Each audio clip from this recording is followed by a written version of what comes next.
In this video, I'm going to show you how to write off bad debt in QuickBooks Desktop. So to do this, first you'll have to add an expense account to track the bad debt. So you want to go to a list menu over here, and then you want to go to chart of accounts, and then in here you want to select the account menu. So over here you can see account at the bottom, and then you want to click on it and click on new.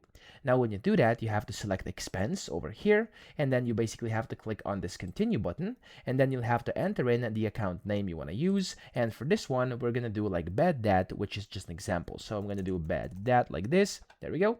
And then what you want to do is click on save and close. Now, as you can see, the name is already in use in my case, so of course I can do this. But in your case, if you don't have one, then this is basically what you have to do. Okay, I'm going to cancel this.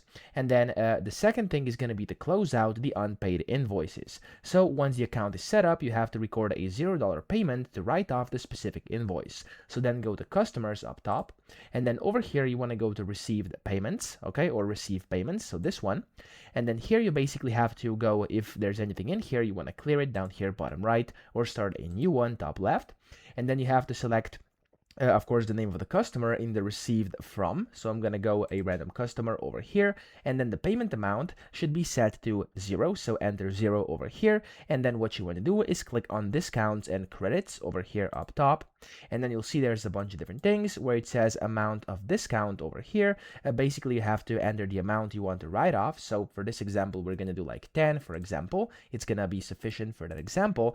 And then here it's going to tell you you have to select your discount account. And then basically you have to select the account you basically added earlier when I showed you, okay? So in our case, it's going to be bad debt. So let me actually find that one, which is over here. So if I go to bad, it's actually not going to find it like this. So you basically have to go manually, okay? So where is it? Let me actually find it for you over here. It should be here. There we go. It's bad debt. You can click on that, and then whenever you've done that, simply hit the done button, and then you can click on save and close, and you're good to go. Okay, so that's essentially how you do this. I hope this video helped you out. If it did, please subscribe to the channel and help me out as well.